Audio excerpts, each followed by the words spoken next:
Welcome, welcome back again. I welcomed people early this morning, but for any of you who were not here this morning, I'm Fritz Mayer. I'm the Dean of the Corbell School, and it's just our immense pleasure to be hosting the SunFest today with our friends at the Colorado Sun. And as Larry and I both said this morning, we're really in the same business here. It's in the education business, and I've been able to be part of one session and sit in on bits of others, and it seems like just fabulous conversations today. Thank you all for being here. I hope you've had a good day so far. You look like you're hanging in there pretty well, so that's a good thing. But thank you for being here. Thank you for being part of the Colorado Sun family and it's an important venture at this moment when as we've discussed, the traditional newspaper business is in dire straits, and the model that the Colorado Sun has developed is really an important one for the community, and indeed a model for the nation. With that, my pleasure to reintroduce someone who needs no introduction, Larry Rickman. Larry. Thank you so much, Dean. And thank you all for joining us today. This has just been great. I've had a lot of fun circulating around, chatting with a number of you and enjoying the sessions. And I'm just really proud that we can do this. And thank you for your support to make all of this possible. Again, I just want to thank our major champion sponsors, the Colorado Polling Institute and Colorado Automobile Dealers Association. And again, thank you for your support. Feel free to scan the QR code if you haven't already. Thank you again.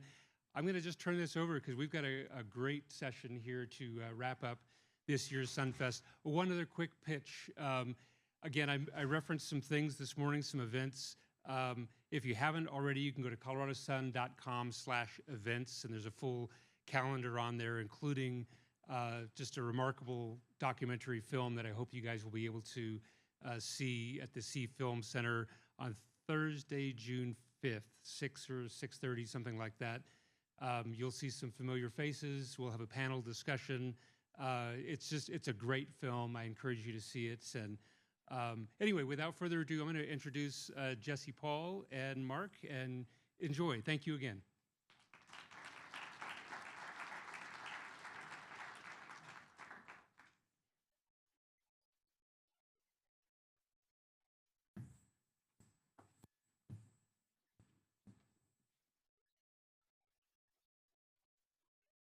And Dana Caulfield, too, not to be forgotten. Well, thanks, everyone, for coming to SunFest, and I've been really looking forward to this, and I met Mark the other day, and I said, I'm kind of having like a freak-out moment here meeting you, because it's a little starstruck. So we could probably spend our full hour talking with Mark McKinnon, just going over his resume, so I'm going to try and summarize it quickly, if that's possible. Mark was a co-creator and the main subject in the Circus on Showtime. He worked on the campaigns of George W. Bush and John McCain. He worked for Ann Richards. He was a songwriter in Nashville, living in Chris Christopherson's apartment, I found out. A co-founder of No Labels, and Mark is also a journalist writing some great stuff for Vanity Fair. But most importantly, Mark is a Coloradan, and he lives near Breckenridge in the community of Blue River. And Mark, thank you so much for joining us. We're really grateful that you're here, and we love your hat. Dan and I were trying to find hats to wear to this, but we're not as cool as Mark. So as we get started, I just want to let folks know that we are going to, Mark wants to take some questions from the audience. So we have some folks who are going to be walking around with microphones. So raise your hand and we'll try and get them to you. The first part I'm selfishly going to take for our questions, but towards the end, I'm happy to entertain some questions for Mark and pick his brain. So, Mark, maybe we'll just start off broadly. You know, I heard you talk on a podcast recently about what you thought would be like the worst case scenario for Trump's presidency. And based on what your description was on that podcast, it seems like that's pretty much happening right now. So I wonder if I'm right about that, and if you can kind of unpack your view of 10,000-foot view of what's going on in D.C. This is a 5-hour panel, right? Oh, just yeah. Gotcha. Hello. Thank you for the generous introduction. LBJ used to say, "You're pissing on my leg, but it's warm and it feels good." Listen, I am so happy to be here for so many reasons. First of all, I'm so glad to be back in Colorado. I love this place. I really do. You know, I left, I actually ran away from home in high school, and, you know, I had to go off to the big city and do my thing, and I never really, I love being from here, but I always just thought I was going to leave, and I never thought I was going to come back. I came back fairly recently because I have grandkids, and I literally, like, crossed the state line and smelled the air, felt my tribal tom-toms, and I said, how did I ever leave this place? I'm so in love with it, and I think we're all so blessed to be here. And I thank you, Colorado Sun, because I love the mission of the Sun. I used to support its kind of sister publication in Texas, and the people who started that who are friends at the Texas Tribune. So, but we could spend a whole panel just talking about the importance of journalism, what's happening in journalism today. But let's get to your question. Okay, so I'm going to take a couple of minutes on this one because this is kind of the big question. How did this happen? Where are we going? What does it mean? So I have kind of a macro view. I mean, people always want to say, explain Trump, and of course, there's 1,000 explanations. But I think there's really one fundamental explanation, and that is I've watched and been involved in political campaigns most of my adult life, presidential campaigns, a bunch of them.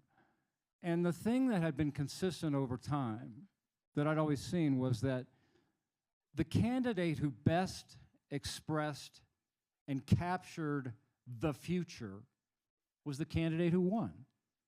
Is who could envision and capture and articulate what the future would be and embrace it.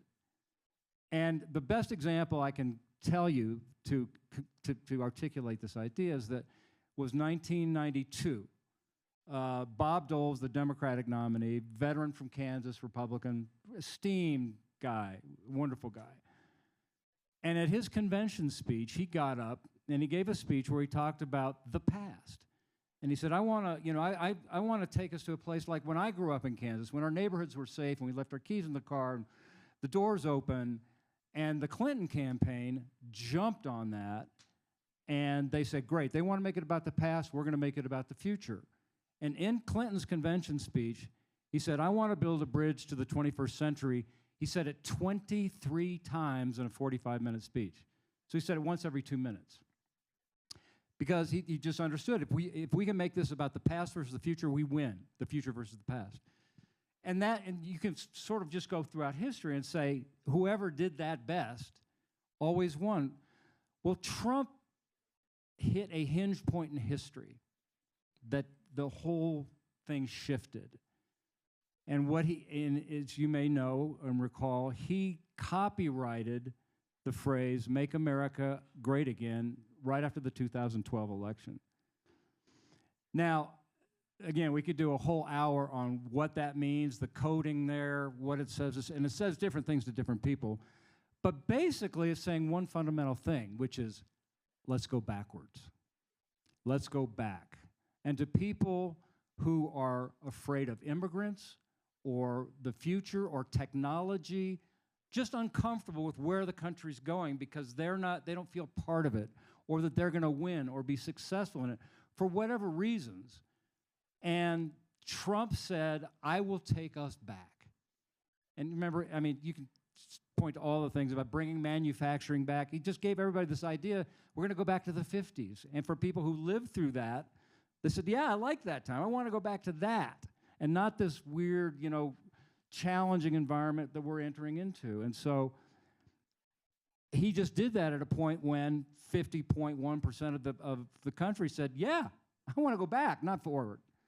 So I think that's the easiest explanation. But then you ask the question, how bad is it? It's bad. It's bad because he has done that, and he's doing it even more so now that he's in the second term, and he kind of went through the first campaign, the first administration, where he didn't really know what he was doing. And he had a bunch of people. I remember in the Republican primary, if you were a Republican operative and campaign politics back then. If you went to work for Donald Trump, it was your 18th interview after you'd been turned down 17 times. So those were the people he brought in with him. But this time it's a whole different crew who, first of all, aren't going to tell him no, or this is the way it's done. And you kind of go down the line and think about all the things that he's doing. They're taking us backwards. Women's rights, human rights. You just kind of go down the list. Democracy. And this is what was sort of, shocking to me is, and I think for a lot of people, and John Bolton, who worked for Bush as a hard ass, and he said, "Oh, that's such a quaint idea, McKinnon." Well, because I thought the march of progress would always continue forward, that we were on this sort of pendulum, like the sort of rights that we gained. I just thought, well we're never going to go back on that. How could that be possible? And yet we have, in a profound and fundamental way, so that it's changing our country. And the thing that I fear most now is, listen, I think it's going to be bad. I don't know how bad, but it's going to be bad. Some shit's going to go south in the next 4 years. And the question is just how far south? And the big question is, what can we recover? What can we rebuild? What I worry about is what can't be rebuilt. For example, in foreign policy, the allies and things that we have built since World War II, he is shattered overnight. And the worldview of our country now. How did we make an enemy of Canada? Canada? I mean, so that's the sort of thing that could take decades to repair. And it's also the kind of thing that there may be fundamental things that happen because of that we can't ever undo. So that's a big, broad answer to a broad question, but that's what I fear. How much do you think of the Trump getting elected is Trump, or is it the time that we live in the circumstance? Because you were kind of hinting at that maybe it was more the circumstance. Well, if you'll allow me, I'm just going to tell a quick story about another thing about Trump. Stage is yours. Great. We have hours, right? So Trump is such a singular phenomenon, but there's one thing I argue that he, you can make all the cases about what he doesn't know, but there's one thing he does know, and which is how to get attention, how to communicate. So I'm going to take you back to 2016, and you can play this out over the last election, but this is the most clearest picture, I think. You have an election. Again, I talked about the hinge point of history, that's one lock he picked. But you have a woman running who is arguably, I don't think even arguable, I just say was the most qualified person to ever run for president. Ever. United States Senator, Secretary of State, First Lady. I mean, go down the list. There was never anybody on paper better qualified to be president of the United States. Running against a New York real estate developer. So that's why 99.9% of the country said Hillary's going to win. I mean, they just looked at that and said, it's impossible this guy could win. But he came from a world of entertainment and storytelling, and he understands narrative. And I've done a lot of thinking about this over the years, and I had a big light bulb go off in my life, and I've been involved in, I was a bad songwriter for a while, and I was in journalism and produced TV and did advertising for campaigns. And I realized that the one thing that connects all of those things is storytelling and narrative. And the movies and the books that are successful are those that have the best storyline, right? Well, successful campaigns do the same thing. They tell stories, right? It's not just disparate bunch of policy papers and stuff. It's you got to connect dots for people so it has some overall arc of meaning. And so Trump, who comes from the world of entertainment, understands that. So when I talk to people running for president, I'd say, okay, so I'd sort of explain, you got to tell a story. And they say, what the hell does that mean?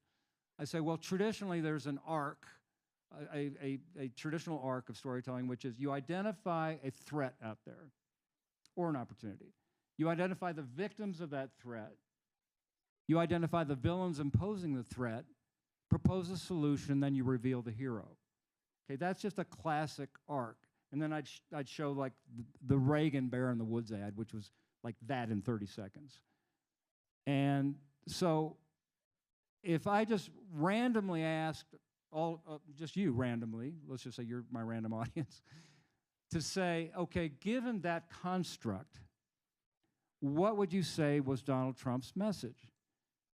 And most people give some version of the following. They say, well, the opportunity was to make America great again. The threat was all these people crossing the borders, affecting our way of life, immigrants and rapists coming over the border. Who are the villains? The Mexicans sending over all these immigrants, the Chinese and bad trade deals, the media elites in Washington. What's the solution? Build a wall, tear up the trade deals, drain the swamp. Who's the hero? Donald Trump. You'd come up with something pretty close to that, even if you radically disagree with it. And then you say, well, what was Hillary Clinton's arc of that message? And you get pretty much a blank. Because if you asked her, it was blank. And she'd admit that. She'd say, listen, my husband was a great communicator. He campaigned in poetry, I campaigned in prose. She was like a pure policy deep and not a great communicator, unfortunately. But you can't be a candidate for public office in this country today and not be a great communicator and really understand. And Trump has been able to figure that out on steroids. Dana, you look like you have a question.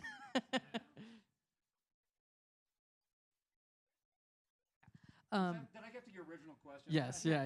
My question is the follow-on to that is, okay, so we have a narrative, but what do you do with the narrative once you've spewed it out into the world of people who are not professional communicators and are just consuming this which feels kind of fakey narrative? And I also am concerned about the responsibility that comes along with putting out a narrative like that and then acting on it. Question or a statement? Yeah.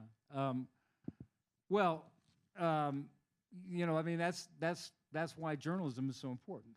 I mean, and that's why it needs to be supported. Is that I think the thing that I'm most worried about, really. I mean, we talked about what could happen as a consequence of the leadership we have now, but really the greatest casualty over the last decade has been truth. There's not supposed to be alternative facts. There's supposed to be facts. So how do we even have a sense of dialogue or communication or adjudicate issues if people can't even agree on what the facts are? And so that's why your job is more important than ever, and why this mission is more important than ever.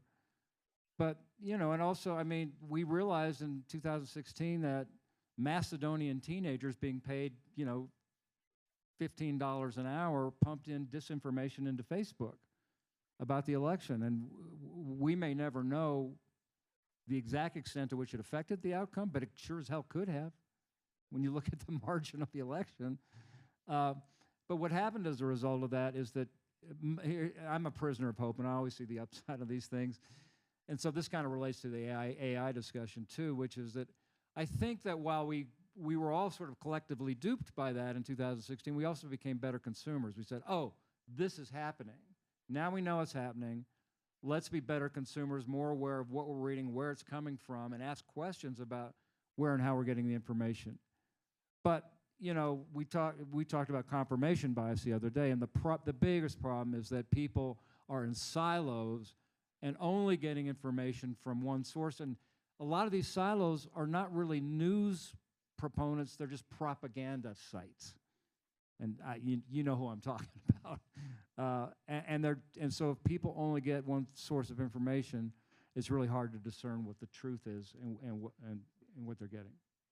So bringing this back to Colorado a little bit, Republicans, back when you used to live here, and even 5 or 6 years ago, Republicans had more power in Colorado. There were split chambers in the legislature. You had statewide elected Republicans.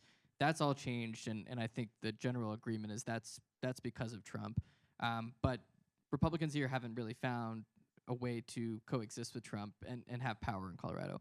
So I wonder, if you think Republicans will ever reach a breaking point with Trump, or is it going to take midterm losses piling up, or polling showing that that's going to happen for that split to occur? I'm thinking about, Mike Kaufman tried it in Colorado a few years ago, didn't work, he lost. Then Cory Gardner decided that he was going to tie himself to Trump. That didn't work, he lost. So, like, how do Republicans navigate that in a state like Colorado? Thank you, Colorado. That's why I'm glad I'm back here. I mean, growing up here, I assume a lot of you did, there's this sort of collective hatred of Texas. I used to spend a lot of time making ice balls, throwing them at cars with Texas plates. So if you'd asked me growing up, where do you think you're going to live, Texas would have been 50th on the list. But I ended up in Austin, and we raised our kids there, and I loved it. Austin, Texas was fantastic then, and I had a great time. But, I mean, and I worked for Ann Richards, who was elected statewide as a Democrat. George Bush could not get through a primary right now in Texas. I mean, it is so radicalized now. There's this guy named Ken Paxton. I don't know if you guys are familiar with this guy, but he was the whole January 6th guy, first guy to file the briefs on behalf of Trump. Bad guy. And it's really likely he's going to be the next United States Senator from Texas. So that state has gone, at least in Colorado, which, the part of what I love is it's very purple. And it's very difficult for, if you tie yourself to Trump here, with the exception of a few, really gerrymandered districts, it's going to be tough to pull off. But listen, Trump is a singularly unique individual. It's completely it bears no resemblance to the Republican Party that attracted to me originally. The thing that attracted me originally was this guy, George W. Bush, who had a message about compassionate conservatism. It was the compassion part that attracted me. I see no resemblance of that today. But I think that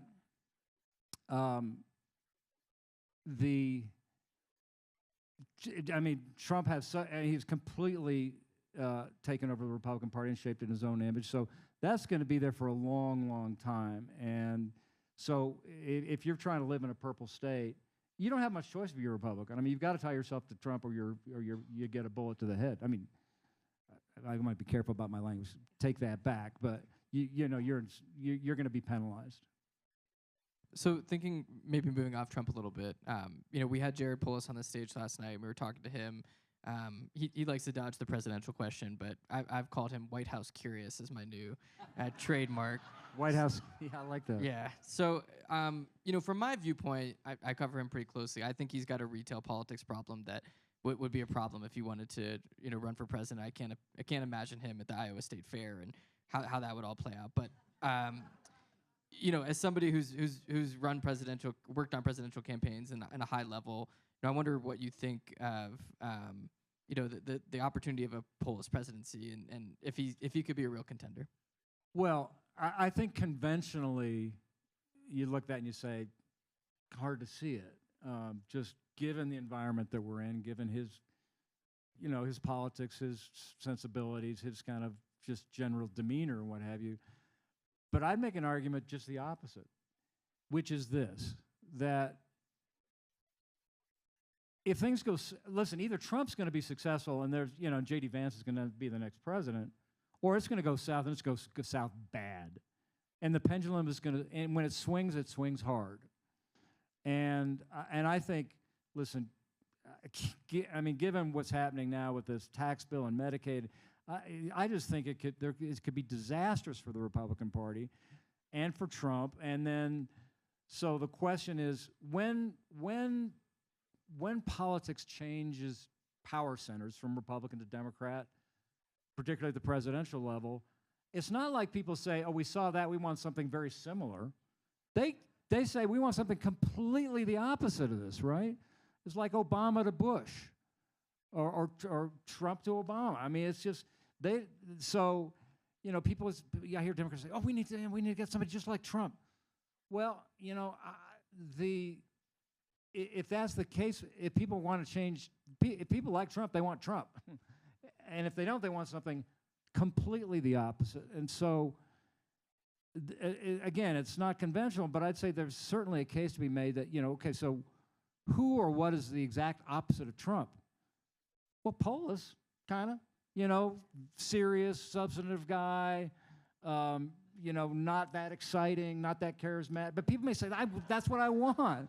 I want something boring, It could be that. And I remember when I did this exercise, I was at Yale, it was some time ago now, but I was kind of going through the same drill, and we did a kind of a chart of all the Democrats out there, and I said, at that time, who was the most opposite of Trump? And it was Pete Buttigieg. Gay, just on so many levels, just completely substantive, a great communicator, yeah. So again, so all those things, yes, but the point you just made is a great one, which is maybe the opposite, but has to be a great communicator, which Buttigieg is a great example of. So the challenge, of course, for Polis would be to get through a Democratic primary, and that's going to be tough. I mean, he's just so purple and centrist and business friendly, which I would argue is great for a general election.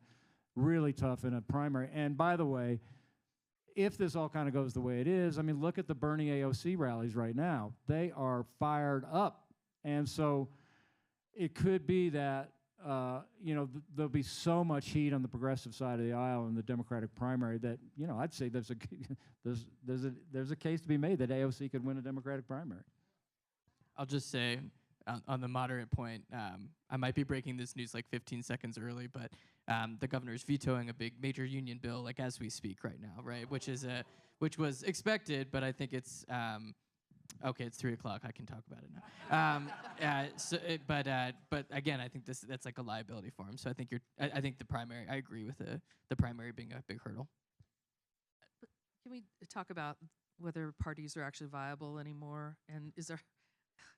I just feel anxious about that also. Yeah, they're not, and it's been a source of great frustration for me. I mean, I started off as an anarchist, then was a libertarian, then was a Democrat, then was a Republican. I don't know what the hell I am now, because it just doesn't feel like there's any comfortable place I can call home, and because I've always been sort of, socially progressive, economically more conservative, and I just, the two-party structure is like, you got to have Coke or Pepsi, no Mountain Dew, no, there's no alternatives. And I've run this exercise a couple different times because I thought, I know a lot of people, and I think a lot of Americans are frustrated with either party, and they just wish there could be an independent party. Thank you. And so, and I've like I said, I've been involved in efforts to try to run an independent candidacy. The system is so rigged against it. I mean, because this is just running for president as an example. But first of all, you have to get on the ballots in all the states. That just, and this is some time ago now, that costs $50 million. So you got to have $50 million. And then every single secretary of state in every state who's either a Republican or Democrat does everything they can to throw roadblocks in your way. So it's just a very difficult thing to do. But I will just say that ultimately politics responds to the market. And there may be some of you who have similar frustrations that I do and have sort of this wish that I do for an alternative. But I will tell you that I'm doing some work right now on Gen Z, a documentary on what's happening with Gen Z. They hate the parties. And their like independent association is like way north of 50% now. And that's just going up and up and up. So those numbers, and by the way, as unpopular as Trump is, the Democratic Party's less popular, in most polling right now. So, including in Colorado. If you were in the polling session, you heard us talk. Well, so there's a huge appetite for an alternative, and like I said, it's just a very, very difficult to do it. But again, like I said, I think the market will ultimately respond, and somebody or something will rise up, and and you spend enough time in the desert, you find water, but you do need Moses to lead you out. So maybe that's a good segue to talk about, your work with No Labels, and we had chatted that, you have a relationship with Ken Theory. Obviously, last year on the ballot in Colorado was Prop 131, which would have let folks from all political parties run together on a primary, top 4 vote getters, advance to a ranked choice general election. And the idea behind that was really to take power away from partisan labels and get voters to think more about the candidate. But obviously that lost bigly here, and it lost in other parts of the country as well, where Kent was trying to work on those issues.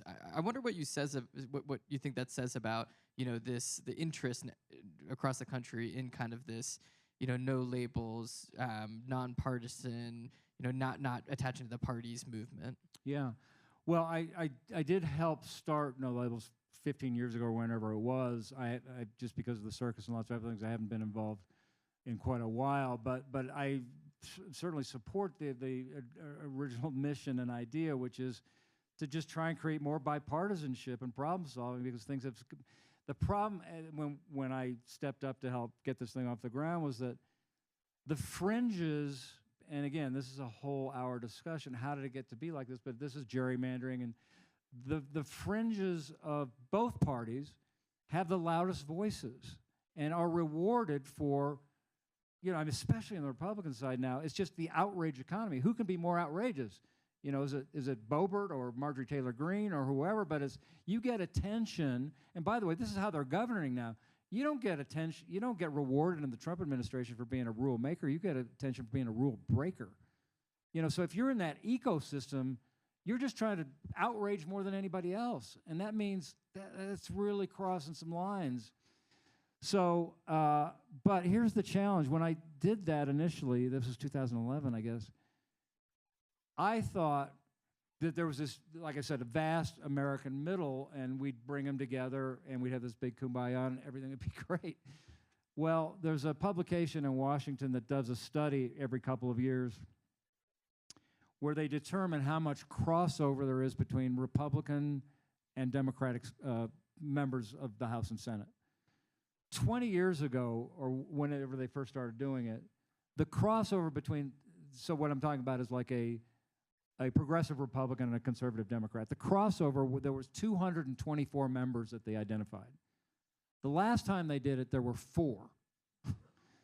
Okay, so that was kind of a light bulb moment to say, well, if we're trying to create a middle in Congress, there is no middle right now because it's so divided. And that's when we said, okay, we kind of have to change the mission and just decide that we're going to start with some real low-hanging fruit and just see if we can get people in the same room.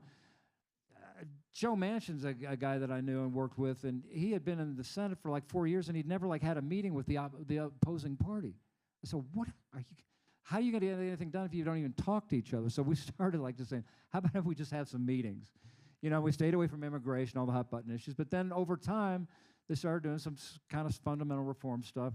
So there's so much reform that needs to happen, and campaign finance, and Citizens United, I think, is one of the worst things that's happened to our country, and what's happened with money, and and I think the corruption of money. I mean, some years from now, we'll look back on what's happening right now, and it's going to be mind-boggling and really tragic. But it's a really steep hill and a really big rock to push up. But there's been lots of people like our friend Nick, or my friend Nick, doing a lot of this reform work around the country in Kent theory.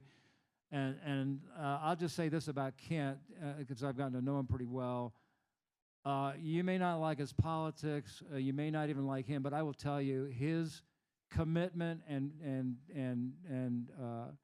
convictions toward just helping our country and our democracy is 100% pure. He is giving away his money. This is not some self-enrichment scheme or some scheme to help any party. It is just 100% trying to get better government. And yes, it failed. And I, first of all, the whole ranked choice idea, I think, is a great one. And in places where they've actually passed it, it works great and people love it, but it's complicated as hell. It's really hard to explain. And I think that Kent would probably admit that the part of the problem was, you got to put together a lot of money to finance these things. And on that side of the aisle, it's really hard to raise money. If you're trying to raise money on the Citizens United side, it's easy, because these people are all getting dark money and enriching themselves. So if you're on that side of the aisle, unless you get somebody like Kent Theory, you don't have any money to do these propositions or try and do the reform. So Kent stepped up, gave away his own money to do it, but then he became the target. And as soon as you get millionaires and billionaires trying to pass a proposition, people are like, oh, wait a minute, what's he up to?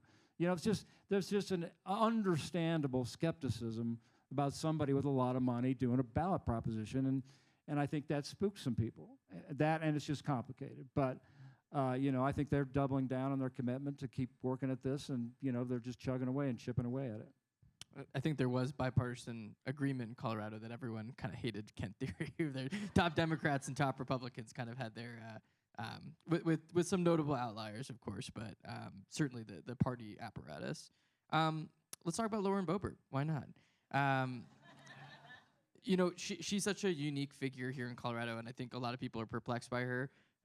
It's been interesting to spend some time with her and do some journalism that we've done at the Sun. You can read our profile that we did last year, but I wonder, from your perspective, like, what is the trajectory of a political career for a person like that who, clearly can't win statewide in a Colorado in a state that's moving increasingly to the left, but has had these challenges in Congress, is kind of close to Trump.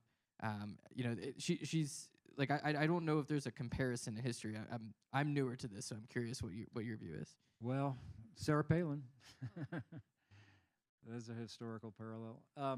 Well, listen, I think this is just an example of gerrymandering districts. Did you just say that Lauren Boebert was going to be our next governor?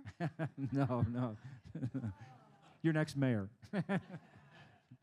No, I mean, this is an example of gerrymandering districts that, that means you can get just about anybody elected to Congress. She's part of that outrage economy that's so popular on the MAGA side. And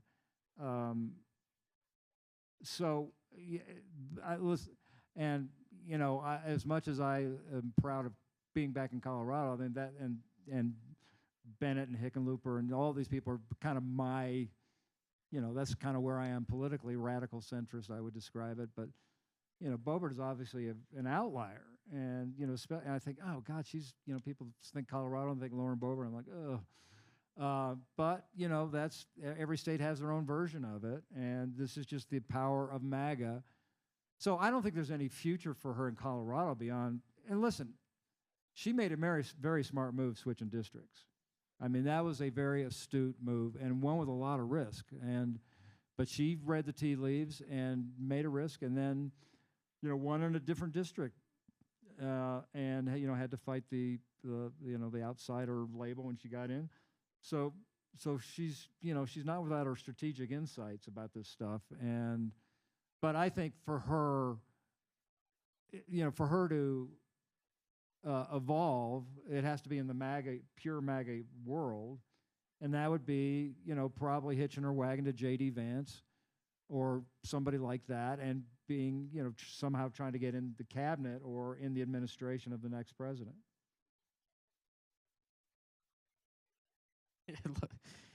You left Anna speechless. So one of the things you're known for is being this great campaign media mind. And at the Sun, we oftentimes like to look at, follow the money, look at how things are being spent. And so TV ads is where a lot of that money is spent. But I've heard you talk recently about basically how campaigns are just throwing their money down the toilet on that. Like, I don't watch TV. I know none of my friends watch TV anymore. Sometimes we're streaming, but we're not watching, CNN and ESPN and things like that. So, in Colorado, we're going to have a U.S. Senate race next year. We're going to have the 8th Congressional District race. All of our statewide constitutional offices are up for grabs, but we're probably going to still see a ton of this money being spent on TV. And I wonder why that is, and if you have any insight into why folks haven't moved to a better form of communication, the ones that you're kind of exploring in your work now.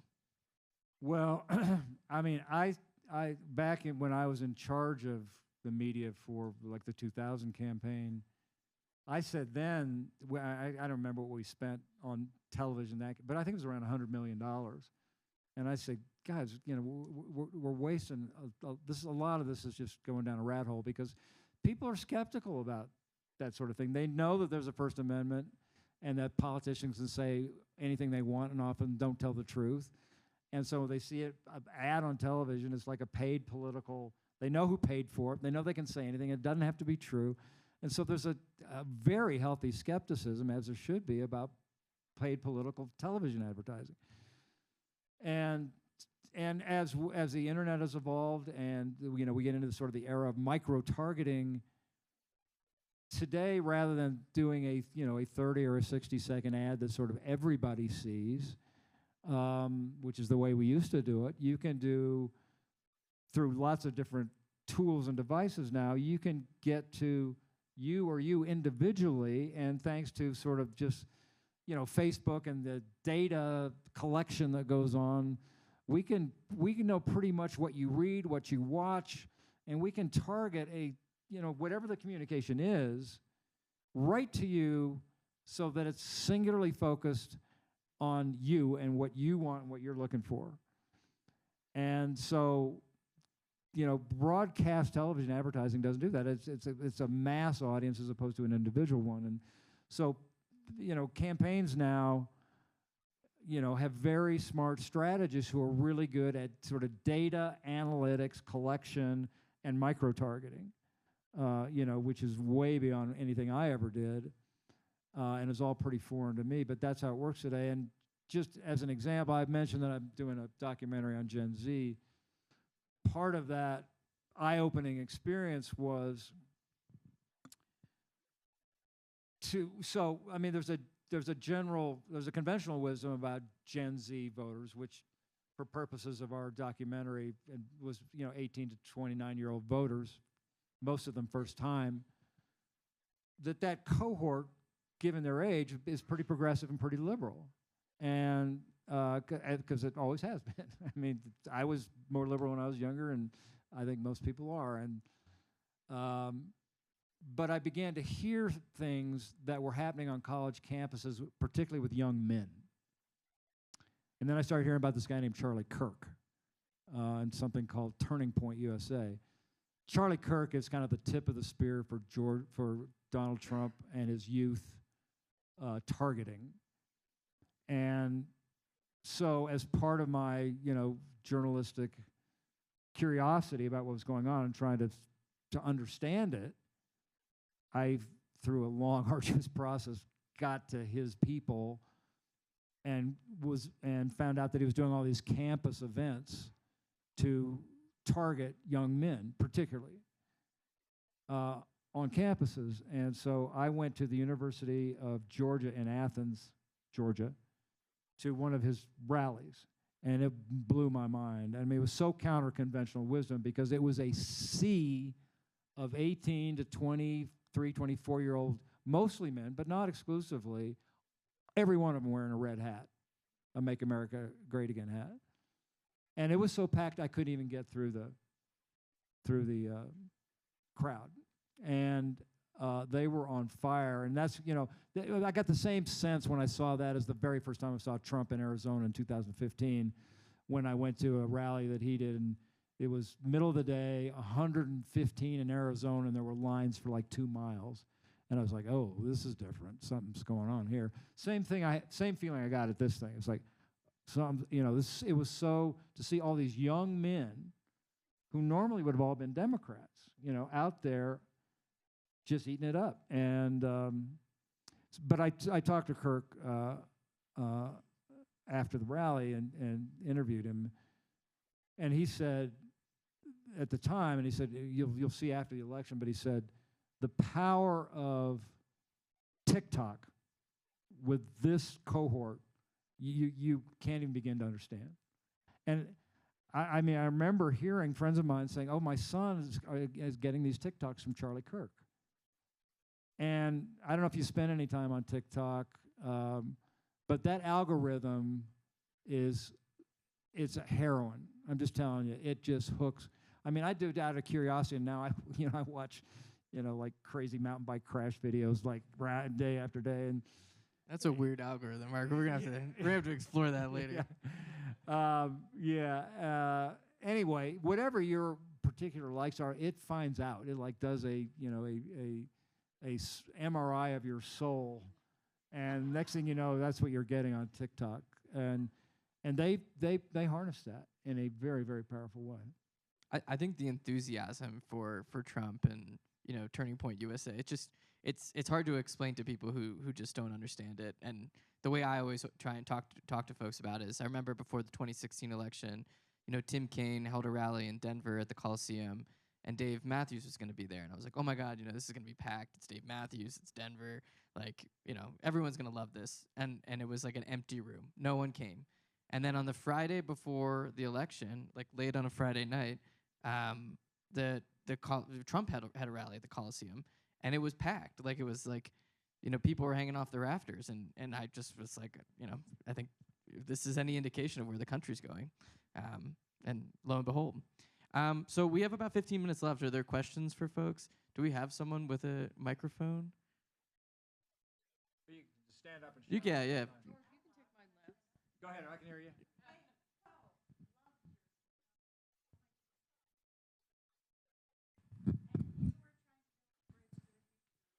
What story would you craft for us? Did you hear all that?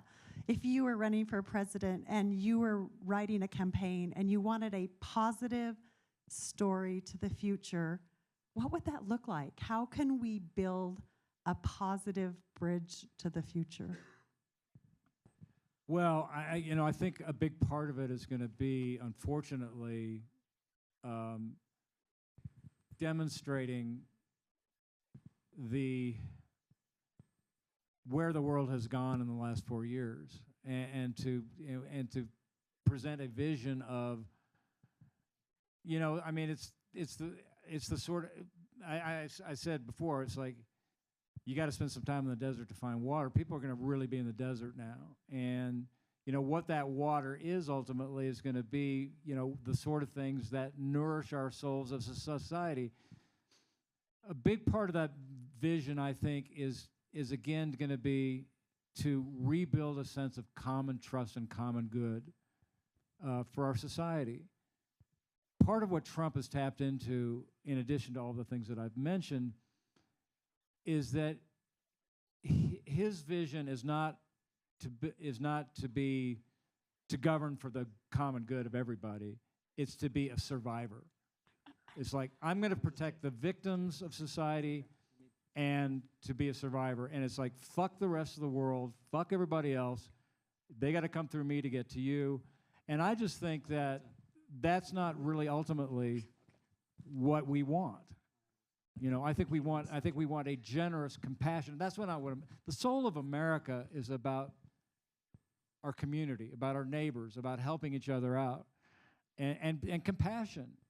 And the other thing that kills me about Trump is I kind of have an extra empathy chromosome. It's kind of nutty. I think a lot about just the people who have to clean rooms in hotels. I leave them like $50 tips. Because I see somebody who makes up the rooms in a hotel and doing their lunch break at a cart in the hallway. They don't even get to take a lunch break. And I think that that's really at the heart of what America and Christ and religion is about, is taking care of our brothers and sisters and our fellow humans. And unfortunately, like I said, I think it's going to get really bad, but because it's going to get really bad, I think there's going to be huge power in embracing the future again, to say what our future really about is raising all of us up. And after they've taken Medicaid away from everybody and given it to the rich for tax breaks, I just think that there's going to be I think the message is going to be pretty obvious, which is that, no, we actually do care about our society and about taking care of one another. So I think it's a compassionate message about taking care of our community. That's part of it.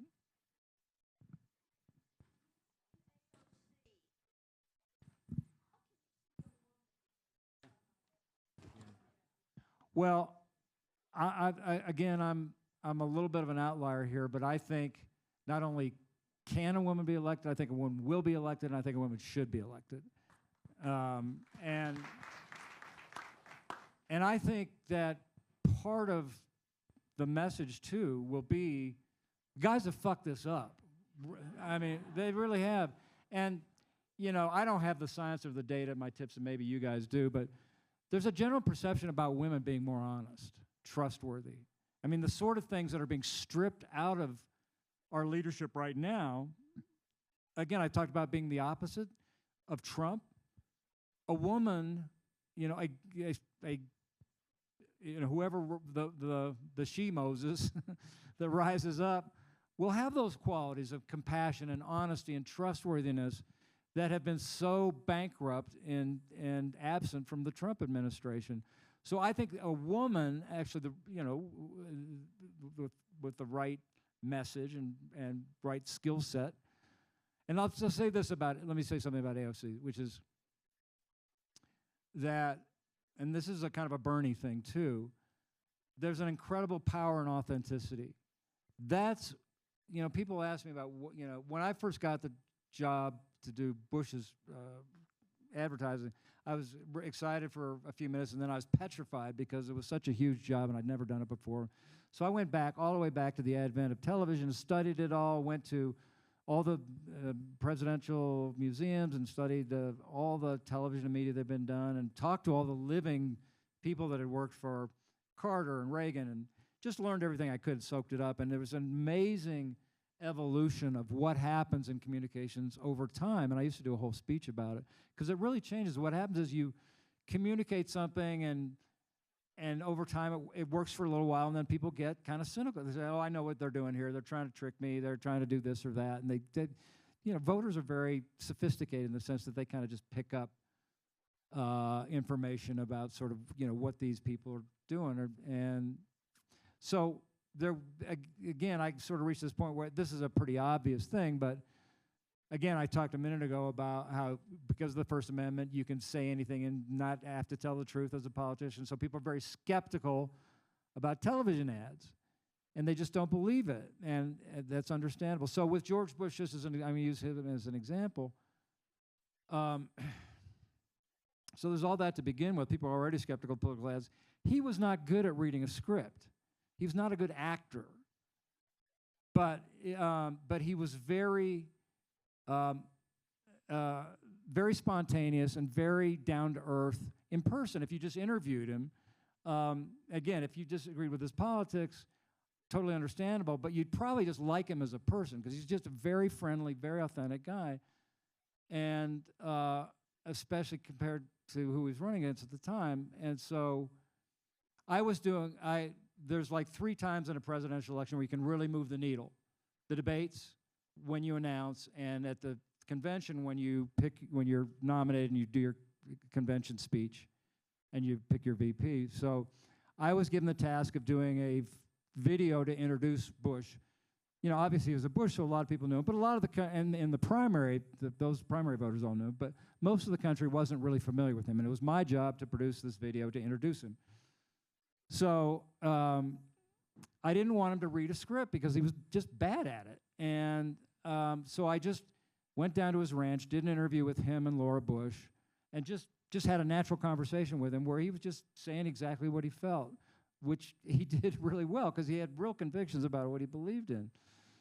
And he'd always say, you're the ad guy, you do whatever, but you're not going to tell me what to say. You can tell me how to say it. So anyway, I produced this video, and in the middle of the interview, I asked him a question about the birth of his twin daughters.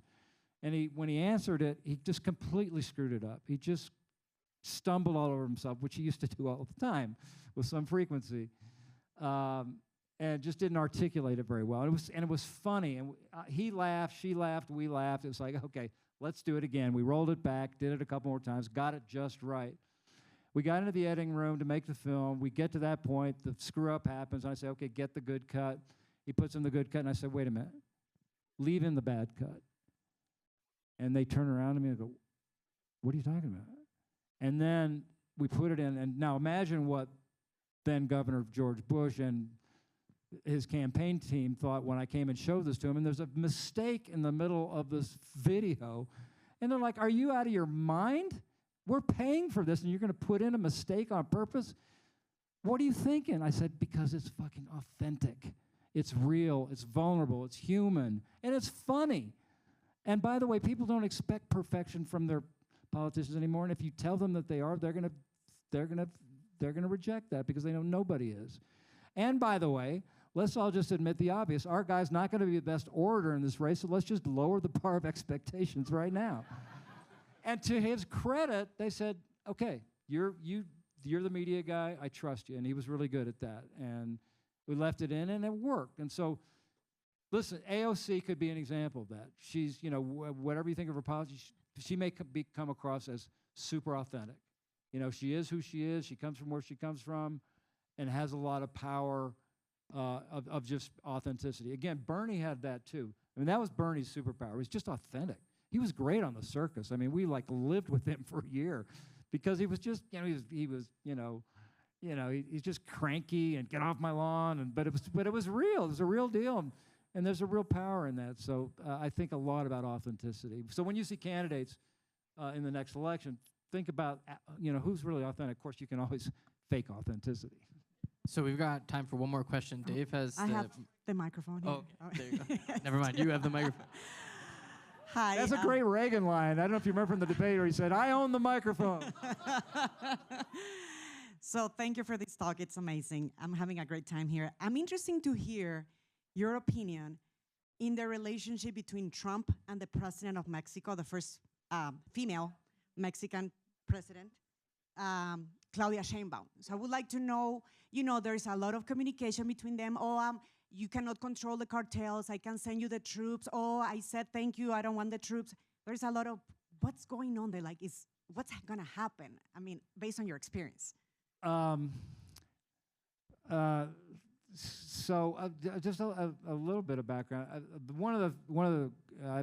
I've had some really interesting things I've gotten to do in my life, and one of them is I worked for a guy in New York who was the first guy to export American-style campaigns around the world, and particularly in emerging democracies that had never had elections before. So I got to work in South America, in Africa, doing campaigns. And by the way, these sort of fundamental rules that I was talking about apply everywhere. You know, they'd say, well, you've done campaigns in America. You can't do a campaign in Nigeria. And I'd say, well, you know, the things that motivate people to vote are the same. People want the same things. And so I have some friends that worked for the new president, and they had called me a year ago and said, would you help with the debates? And at that point, I was like, I'm done. I'm too old. I'm over the hill. You don't want me anyway. But anyway, I was fascinated by her election, and I think she's a really good example of a woman being elected in a culture, you know, normally you'd say, well, you know, that's unlikely to happen, and it happened. And, you know, but I remember this should be off the record, but I guess nothing's off the record. But one of the things, I sort of went into my authenticity thing, and I said, you know, they said, what should she do in the debate? And I said, yeah, just be relaxed and kind of off the, and they said, oh, she's not like that.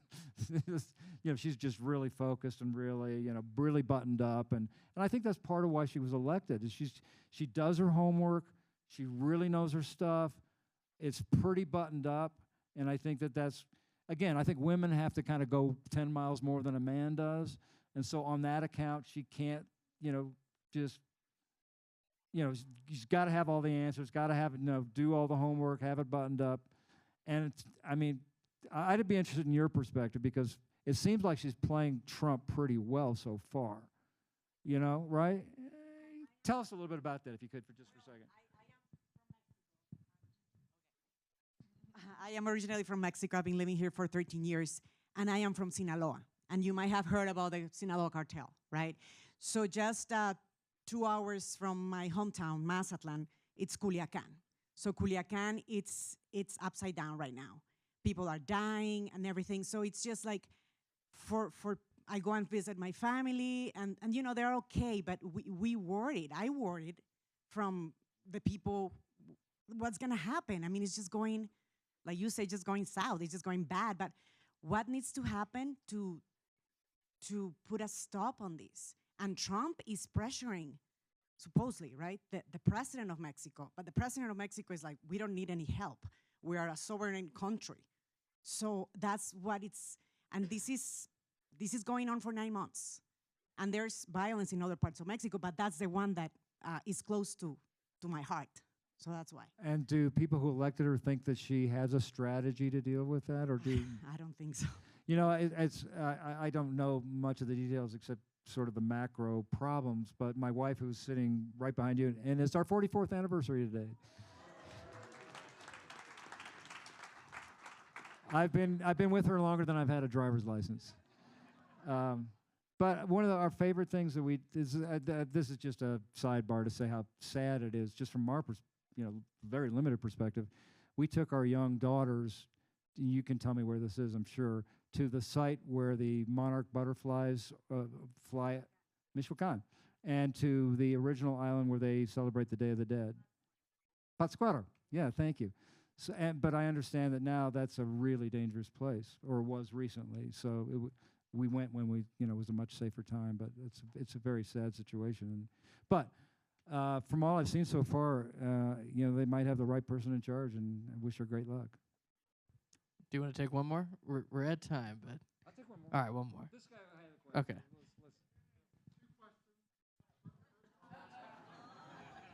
It's always the last question. Why does Oklahoma have a panhandle? Why does Why does Oklahoma Oklahoma have a panhandle? Why does Oklahoma have a panhandle? No, I have no idea. I need to know. So Colorado doesn't border Texas. But actually, my real... That's good. Yeah, I'm from Texas man. originally. I'm going to steal that. But my question is, and you talked about Bernie and Donald Trump, I almost feel like it was media malfeasance that Bernie Sanders didn't get to become president of the United States in the nomination, because when you look at the earned media that Donald Trump got, and you look at the polls in December of 2015, they were about the same. And if Bernie had gotten the same amount of earned media, I think we'd have a different country today. I don't disagree with that. I mean, listen, I think that, I think, listen to what the debate's about right now and sort of where the Democratic messaging is going. It's all kind of going back to Bernie circa, from the beginning. I mean, talk about a guy who's been consistent and authentic and down the line. So the only, I agree with you. I mean, I think Bernie could have won, and we might have a completely different landscape right now. And part of the reason, if AOC runs, I think that she will kind of take his mantle. I don't think he's going to run again, but I think she'll inherit his. I mean, that's why they're out there together, right? And so the combination of like the country catching up to his message, and somebody young to carry it could be quite a compelling combination. Yeah, thank you. Look out, Jared Polis. Thank you, Mark. We really appreciate your time tonight. Thanks for It's been having so me. great hearing from you. Thank you to the University of Denver. Thank you to our sponsors. Thank you to all of you for coming out and enjoying SunFest. Get home safe, and we'll see you next year.